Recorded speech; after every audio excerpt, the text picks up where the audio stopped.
মহারাষ্ট্রতে হার মানল মোদি। মোদিজি আত্মসমর্পণ করলো মহারাষ্ট্রে। কারণ মহারাষ্ট্রের দুই ভাই উদ্ধব ঠাকরে আর রাজ ঠাকরে দুইজন মিলে গেছে। এক ভাই যখন আরেক ভাইয়ের শত্রু ছিল মোদির টেনশন ছিল না, কিন্তু এখন মোদি দুই ভাইকে একসাথে দেখে এত ভয় করেছে যে মোদি সরকারের অনেক বড় একটা অর্ডার যেটা পাস করেছিল মহারাষ্ট্রতে সেটা উইথড্র করলো। মোদিকে পরাজিত করে দুই ভাই এখন বিজয় র্যালি করছে মুম্বাইতে। আরএসএস এর কথা শুনে মোদি পলিসি করেছিল যে সারা ভারতে বাধ্যতামূলকভাবে পড়ানো হবে হিন্দি, স্কুলগুলোতে পড়ানো হবে হিন্দি বাধ্যতামূলকভাবে। সেই হিসাবে প্রত্যেক ক্লাসে 3টা করে ভাষা পড়তে হবে। খালি ভাষা পড়বে, আরও তো সাবজেক্ট রয়েছে। জুলুম হয় না?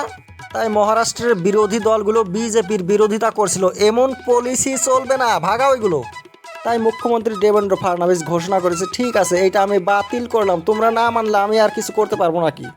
বিরোধীরা বলছে এটা আমাদের বড় একটা জিত মোদির বিরুদ্ধে।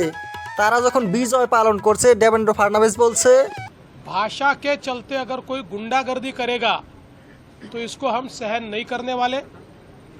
कोई अगर भाषा के आधार पर मारपीट करेगा तो ये सहन नहीं किया जाएगा। अगर कोई इस प्रकार से भाषा का विवाद करेगा तो उसके ऊपर कानूनन कार्रवाई होगी। और मुझे तो कभी कभी आश्चर्य होता है कि ये लोग अंग्रेजी को गले लगाते हैं और हिंदी के ऊपर विवाद करते हैं।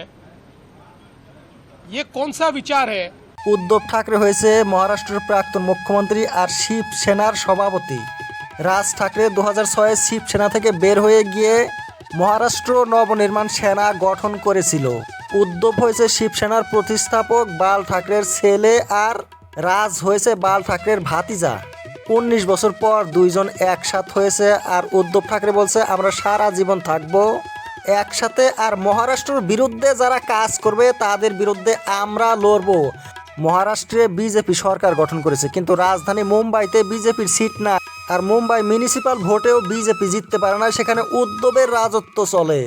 সামনে আবার ইলেকশন রয়েছে মুম্বাইতে মিউনিসিপালের। তাই মোদি মনে করেছে এইখানে যদি আমরা হিন্দি ভাষা চাপিয়ে দেই জীবনেও ভোট পাবো না। ভাষার রাজনীতি গরুর রাজনীতি, সবই তো ভোটের জন্য। ভোটই যদি না পায় ভাষা দিয়ে করবে কি? আগে যে কয়টা ভাষা ছিল সেই কয়টা দিয়েই চলবে মহারাষ্ট্রে।